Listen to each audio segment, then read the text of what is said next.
Hello, I'm John Coleman, and the name of this presentation is There Is No Significant Global Warming. And I'm the guy that is just doggone sure of that. Now, you may think that I'm just a paid-off shill, big oil, or something of that sort. No. They've never given me a nickel. I'm a television weathercaster with 60 years' experience, a meteorologist.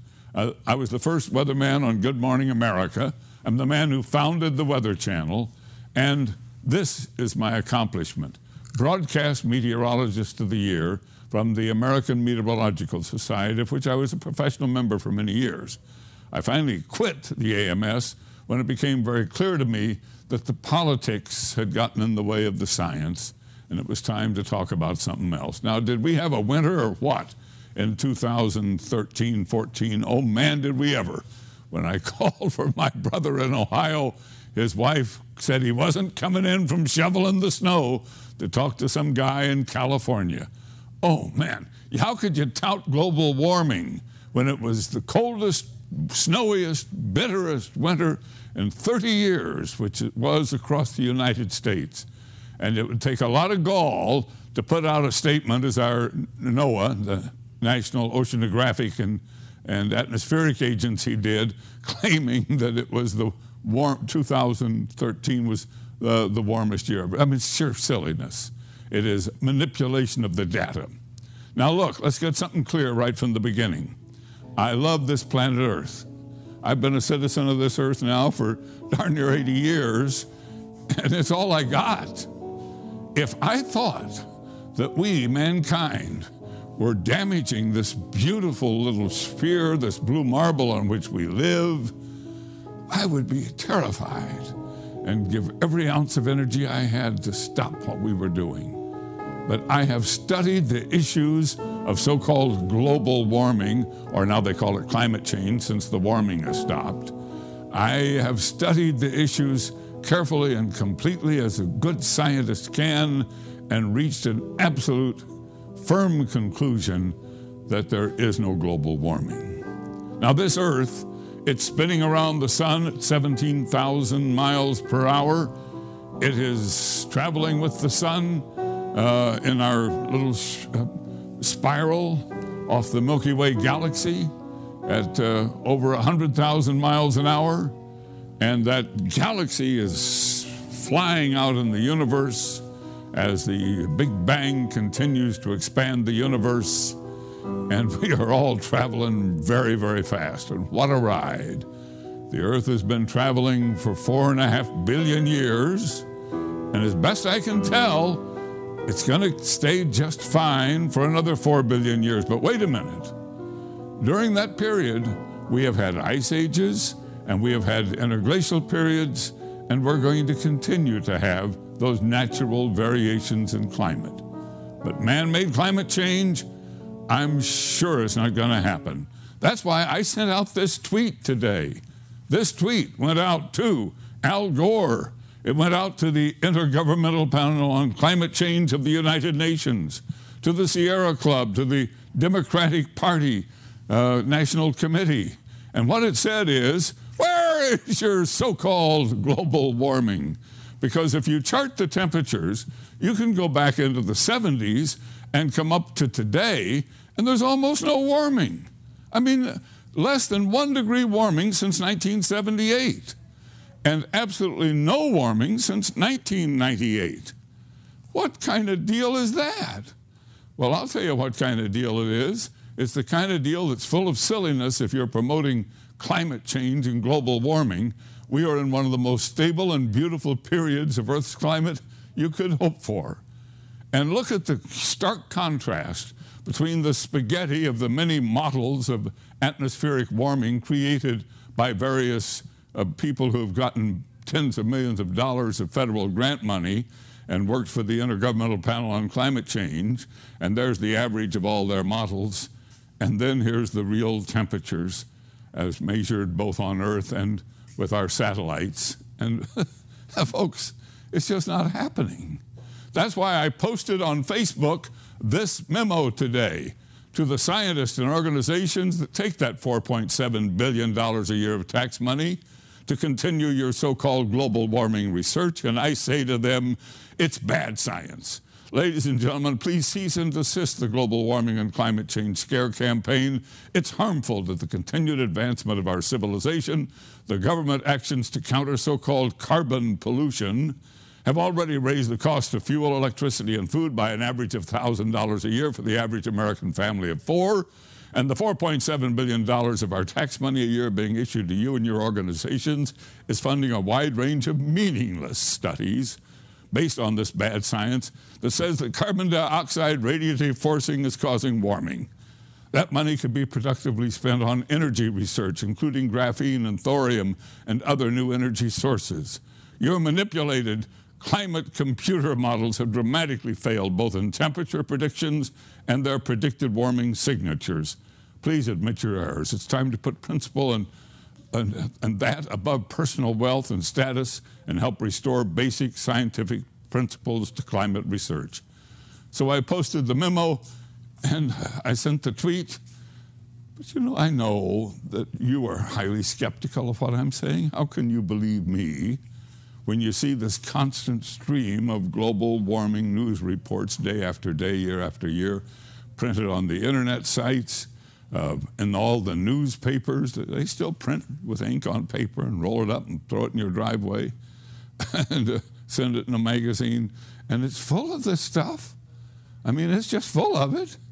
Even our government, our National Oceanographic and Atmospheric Agency of the federal government, has established websites to promote climate change. And of course, the New York Times, it's been leading that all along. And that's the power of money. That $4.7 billion a year is buying all of this bogus research that is leading to all of these bogus reports. So let me just give you the hard, cold facts. I showed you this when I tweeted it. There isn't any warming going on. There hasn't been. Nothing significant is happening. Oh, we have extreme natural variations in temperature. That's a hard, cold fact. But this recent warming, it's no different than the warming that has occurred many times before naturally. We had a medieval optimum when the Roman Empire flourished, and we had the little ice age when times were very tough. This little warming we have now, gosh, that's no big deal. That's just no big deal. Now, you want to talk about big deals. This is a hard, cold fact. From the ice cores, we have determined that we have vacillated on Earth between extreme ice ages and these beautiful interglacial periods of warming weather. And we live in the most recent of these interglacial periods. We've been in it for 12,000 years. Probably have another 10, 12,000 years to go before the next ice age comes on naturally. And can we cope with that? Now, you hear about the ice melting at the North Pole. What ice melted at the North Pole? Well, it got pretty low in 2007, but this is the last bunch of years since we've had satellite observation. We've had it for about 35 years. And here's where the ice is now, and it's no big deal. And those polar bears, there are more polar bears living today than have been alive any time since we've been counting them. And they are living all around the North Pole in 19 populations. They're doing just fine. That's a hard, cold fact. How about the South Pole? Well, our South Pole, is, as I record this, is in summertime, so the ice melt is near the peak for the season, but you note it's well more ice there than above average. It's near an all-time high. Oh, but the water is rising along the coast. Oh, is that right? Well, it's rising at the rate of about 6 inches per 100 years as part of this interglacial period. I mean, when the North America was covered in a 400-foot thick ice core at the end of the last ice age, the oceans were low, and then as that ice melted, of course, the oceans have risen, but that rise has been gentle and it's not important. And then, superstorms. We didn't have a hurricane hit the U.S. in 2013. The year before, only a meager effort. And that so-called Superstorm Sandy, it was no big deal as hurricanes go. It didn't compare with Katrina, didn't compare with Andrew, And neither of those compared with the Galveston hurricane of 1900, long before man had any influence on climate. Oh, but tornadoes. How about those tornadoes? Well, here's the chart of tornadoes. Strong tornadoes have been diminishing. I mean, we now have so many good radars, and everybody's taking pictures with their phone. We see every tornado, it seems, that forms. But folks, there are fewer and less strong. Oh, and drought. Well, we had a big drought in Texas. It vanished. Now we have a big drought in California, getting a lot of publicity. If you look at the records, California falls into drought about once every 11, 12 years. And then we get an El Nino, and California gets the rain, comes out of the drought. I mean, we got 40 million people living in a desert. Of course they're going to have a water problem. So what? It's natural. It's not man-made. And it comes and it goes. It takes care of itself. Heat waves? What heat waves? We haven't had a killer heat wave since the 50s. So I've plotted all these hard, cold facts and presented them to you. And then I compare them to what you read in the press, what you hear on the air, what the networks tout. And you say, man, what a difference between reality and what's there. Does Coleman know his reality? You bet I do, folks. I study it every day. But how did this strange, bad science, how did this global warming, climate change, this crisis, how did it get started? Well, that's the story I'm going to tell you today. And that story begins with this great scientist, a man named Roger Revelle, who was a graduate of the University of California, Berkeley, in oceanography, who then served in the Navy during World War II, and then became the director of the Scripps Institution of Oceanography, and who led research on the environmental impact of the atomic test on those atolls out in the Pacific following World War II, both atmospheric and ocean impact. And as that was coming to an end, he had greatly grown the Scripps Oceanographic Institution from an isolated small organization to a huge professional organization with many ships and hundreds of employees. It became clear he had to have something new to work on. And that's when he decided that something had to give. So he hired this man, Hans Suess, a professor from the University of Chicago who had done studies on the effect of carbon in the atmosphere. And Revelle thought maybe there was something to that. So he and Suess did a research paper, and they put it out, in which they asked the question, is mankind's burning of fossil fuels to the coal in our stokers that were heating our homes, the oil in our cars, the fuel, old-fashioned gasoline in old-fashioned cars, was all of that creating a climate issue? And this was the 1950s, folks, and the world was pretty well caught in a smog. I remember it as a boy. Most of you are probably too young to remember, but I got to tell you, you choked in the smog that hung over your towns during the winter months when all those coal-burning stokers were going, and the cars were just spewing out ash, and it was ugly because we were burning old-fashioned untreated fuels in old-fashioned cars. Well, that was the beginning. That paper that Suess and Revelle put out is actually the paper that started the global warming frenzy. Oh man, did they start something. And Revelle then, he became a powerful man as a basis of that. His science was used all over the world by other scientists. And he started campaigning to establish a campus of the University of California co-located with his Scripps Oceanographic Institution at La Jolla, California. That was a big darn deal. Well, guess what happened? It was located there, but something happened. Revelle suffered the greatest defeat of his life. He had campaigned to get that university there and thought he would be its first chancellor, but the politics backfired on him, and he wasn't named chancellor of that university, and he was hurt. So what did he do? He suddenly made a big move. He changed his life. He packed up and went to Harvard, where he started the Center for Population Studies. So there he was in Boston in 1967. Now, what does this have to do with the global warming story? This is what it has to do with it. That first year, one of his students was this young man, Al Gore. The only science class Al Gore ever took. Revelle didn't remember having him in class. But Al Gore, who got a D in the course, was highly impressed. He was the son of a politician out of Tennessee, and he used what he learned there to start his global warming campaign. He wrote a book called Earth in the Balance. He ran for the U.S. Senate. He claimed that the Earth was being challenged by our burning of fossil fuels, and it got him elected to the U.S. Senate. And there in the Senate, he conducted hearings, bringing in scientists and spreading the scare of global warming. And that's when the money began to flow from the government to research. And this was the booby trap. Because once billions of dollars of government funding was going out to these organizations at universities and research groups across the nation, and they had to back that global warming claim that Al Gore was promoting with their research, the research began to pile up. And if you were a young scientist, you didn't have a choice. You couldn't put out a research paper that said, oh, what warming? You'd be out of a job. You'd lose your job, your car, your family. You'd be walking on the streets. No, you had to support it.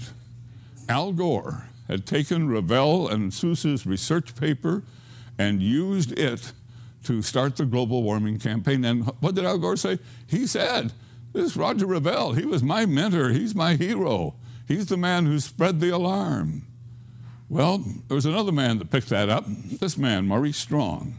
Maurice had become a bureaucrat at the United Nations, and in 1972 he had a conference in Stockholm on the environment, and his whole goal was one world government.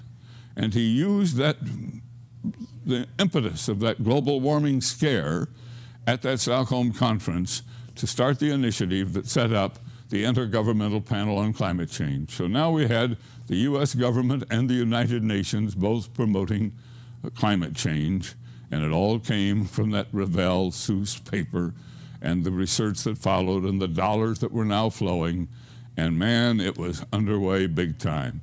So the IPCC, it had scientists and bureaucrats and politicians from throughout the world. It had the World Wildlife Federation, the Sierra Club, all the environmentalists, and they all got together and they voted that global warming was for real. Well, I got to tell you something. You don't settle science by a vote. It's not a political issue. It's not a vote. It's science. But never mind. They put out their reports, and they spent a lot of time telling us how we were destroying planet Earth. And they had fancy meetings in tropical locations throughout the world. And the scientists who supported global warming got the paid vacation trips to these big meetings and got to write these books and have their names and their careers. And man, it was a big deal. And what did Al Gore do? Well, he wrote a second book about global warming called An Inconvenient Truth. And we all know what became of that. His liberal friends in Hollywood turned that into a documentary, a sci-fi documentary, I might add, all about global warming.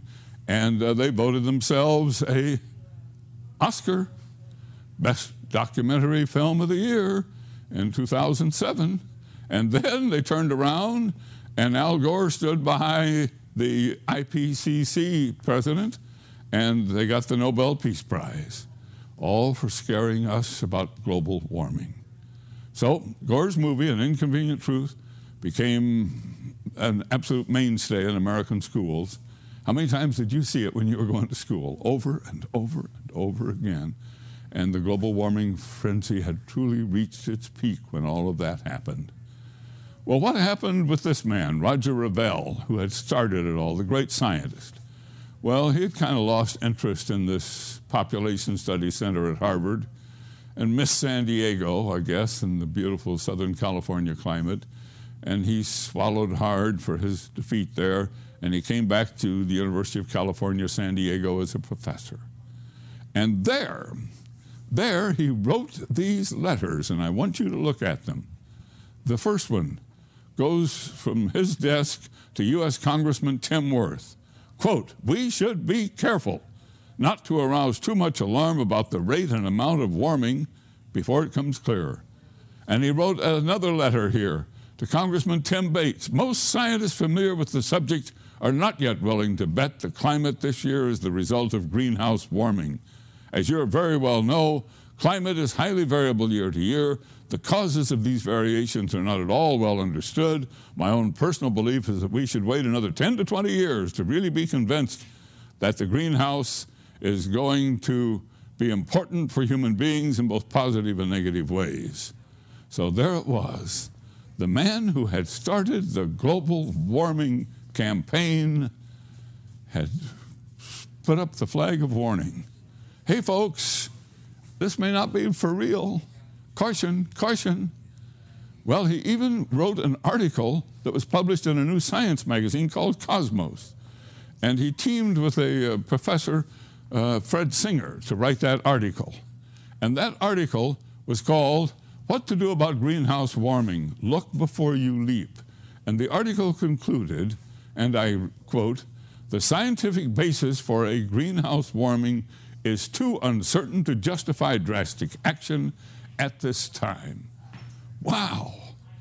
The man who had started it? Well, how did Al Gore react to that? Well, he said, "I've made up my mind. Revelle is now senile. Pay no attention to that. The debate is over." And you've been hearing that now for 20 years. Al Gore won't debate anybody, and he claims it's for real. Well, we lost Roger Revelle. The fight had to go on without him. He passed away of a heart attack in 1991. And after he died, his family joined with the people at Scripps to make him the father of global warming.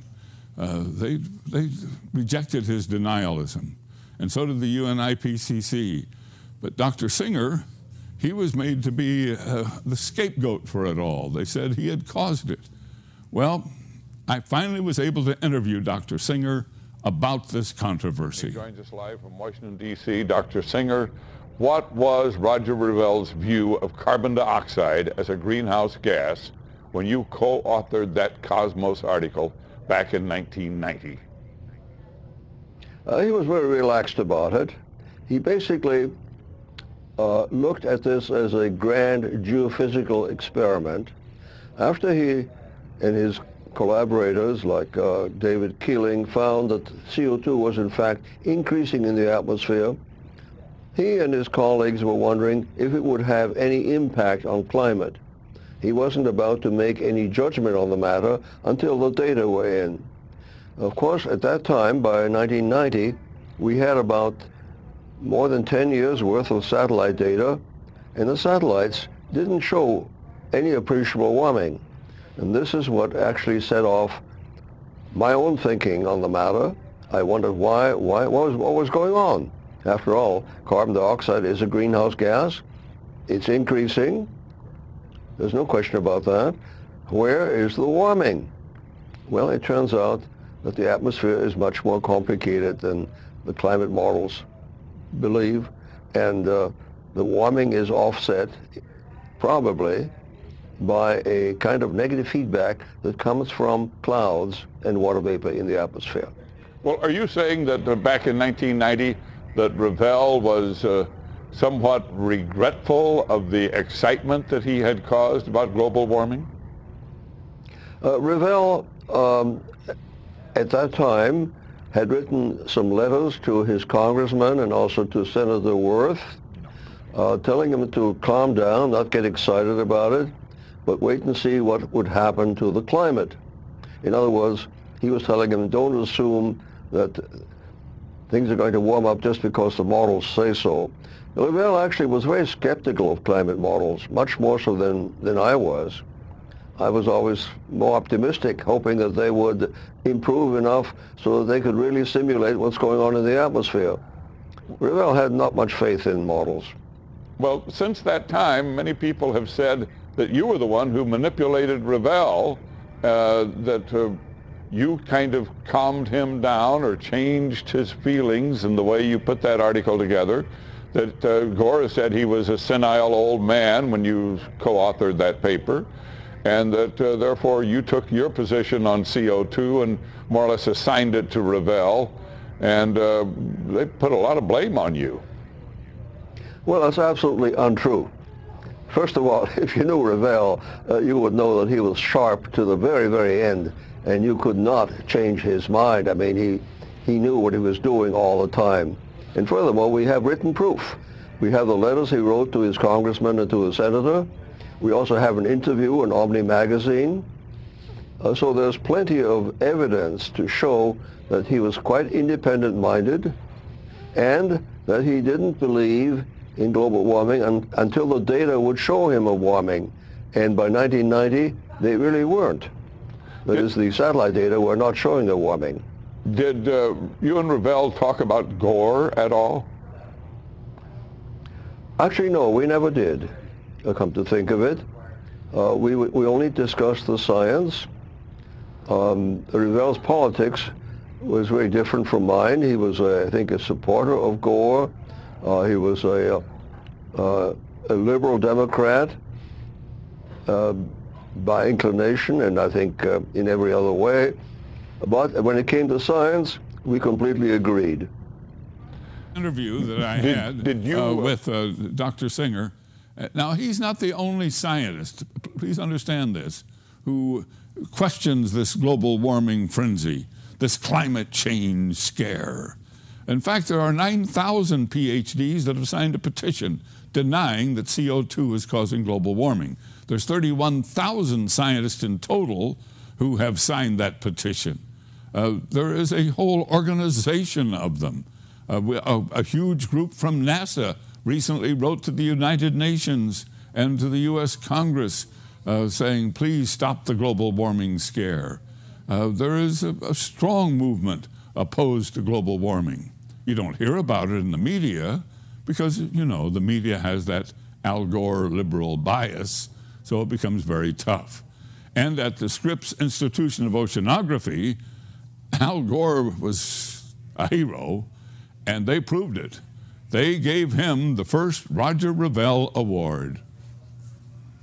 Honored tonight at Scripps Institution of Oceanography. He was given an award in recognition of his environmental work. KUSI's Tom Jordan is live in La Jolla with more on that. Tom? Paul, Al Gore was the first ever recipient of the Roger Revelle Prize here at Scripps Institution of Oceanography, honored tonight for his work in environmental preservation. A rousing welcome for a man continuing his campaign on environmental awareness and protection. Former Vice President Al Gore being honored for his efforts with the first ever Roger Revelle Prize. I want to express my very deep and genuine gratitude for this honor. The award presented at this dinner marking the 100th birthday of the late Roger Revelle, who headed Scripps Institution of Oceanography from 1950 to 1964.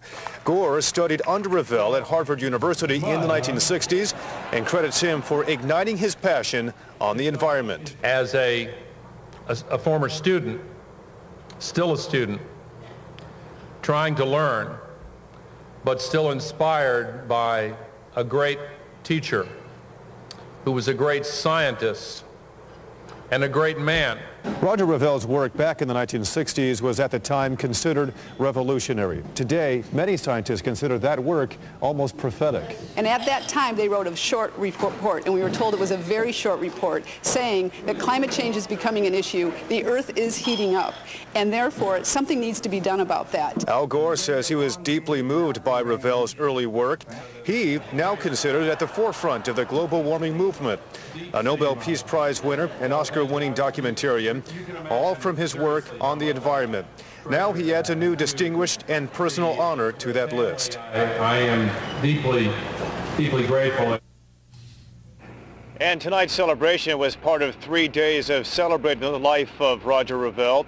Roger Revelle would have been 100 years old tomorrow. We are live in La Jolla. I'm Tom Jordan, KUSI News. Thanks, Tom. John Coleman believes there is no significant man-made global warming, and he travels the nation speaking on the topic. John has some insights now on Roger Revelle's scientific research and the effect that it had on Al Gore. John? Well, Revelle was a powerful man, a noteworthy scientist, and a significant force here in San Diego in the 1950s. There's no doubt that he's largely responsible for the high status of the Scripps Institute of Oceanography in its field, and for locating the University of California at San Diego, UCSD, at La Jolla. While serving as director of Scripps, Revelle and one of his researchers wrote the first modern scientific paper that linked carbon dioxide released in the air from the burning of fossil fuels and the greenhouse effect and the warming of temperatures. Well, this triggered an avalanche of research that eventually became the impetus behind the United Nations Intergovernmental Panel on Climate Change and the entire global warming movement. In the 1960s, Revelle moved to Harvard to establish a Center for Population Studies. This is where Professor Revelle encountered student Albert Gore. He involved Gore and his classmates in the tabulating of data from a carbon dioxide study. Gore was so impressed, he wrote about it in his 1992 book, Earth in the Balance. That became the story for the movie An Inconvenient Truth, the Oscar and the Nobel Peace Prize, and some people say $100 million all came from that. There is no doubt Roger Revelle had a major impact on Vice President Gore's life. But there's a twist. In 1988, Roger Revelle was having second thoughts about whether carbon dioxide was a significant greenhouse gas. He wrote letters to 2 congressmen about it. And in 1991, he co-authored a report for the new science magazine Cosmos, in which he expressed his strong doubts about global warming and urged more research before any remedial action was taken. At that point, Mr. Gore pronounced Revelle senile and refused to debate global warming. He continues to refuse to debate. Many offers of thousands of dollars have been made for debate. He refuses. Today, Gore sequestered the media at this event, and he set forth rules: no questions, no interviews. I have learned that in 1991, Roger Revelle made what was his final speech at the high-powered, very private summer enclave of powerful men and politicians at the Bohemian Grove in Northern California. There he apologized for his research, for sending so many people in the wrong direction on global warming, and he worried about the political fallout from the UN IPCC and Al Gore. A man named Don Michael Schmedman, who lives in the San Francisco area, was there that day, and he remembers the Revelle speech very well. He has told me about it in some detail. So think of the irony. Today, Al Gore received the first Roger Revelle Award, honoring the man who sent him on his global warming campaign. But Revelle had realized that it was a false alarm and that the science was flawed before he died. Revelle died of a heart attack in 1991. It would be interesting to know that if he had lived, would he be approving of the award that was given tonight? Or perhaps would he be joining me at the International Conference of Global Warming Skeptics in New York next week? If you want to read the article on global warming that I have written, you can go to KUSI.com, click on Coleman's Corner. John, this is really interesting. We haven't heard this information at all before. Well, I've done a lot of digging over the last year to find all of this, and it really fascinated me when I stumbled across the Bohemian Grove speech. It's not documented anywhere. This is the first time your orbits have crossed, you and Al Gore. You're both in the same city for 24 hours, and we couldn't get the two of you to meet. Well, no, Mr. Gore, of course, was a former vice president. He's a man who got 52 million votes for president, served very honorably as a politician. I think he would have little regard for me. But you'd like to debate him, wouldn't you? Well, sure, I'd love to debate him, but you understand, this isn't political. I'm a journalist and a meteorologist. My interest is strictly in the science. Thank you, John. So that's the report. And I'm sure you're wondering, why haven't I heard all of this before? Why isn't the media full of it? Why do I keep hearing about global warming and its threat to our civilization? Well, it's $4.7 billion a year of our tax money, and that's the power of money. Now, everything I've had in this report is posted, including the complete interview with Dr. Singer. You only saw part of that interview. That complete interview and a lot of other material is posted on my Coleman's Corner website at KUSI.com, Coleman's Corner. Now, I would be delighted to have you look there. I'm also a regular reader of a site called What's Up With That, where my friend Anthony Watts hosts any number of skeptical papers on global warming. The research flows there on a daily basis. Now, what's going to defeat this global warming scare? I don't think it's like it's like David and Goliath. I don't think we can defeat $4.7 billion, the Democrat Party, the United Nations, and the Sierra Club and the Wildlife Federation and all of them. They just claim that we're deniers and old goats, and they think we're bought and paid for by the big oil companies, which we are not. Don't have anything to do with them. But I don't think we can defeat them. You know what's going to defeat them? Time.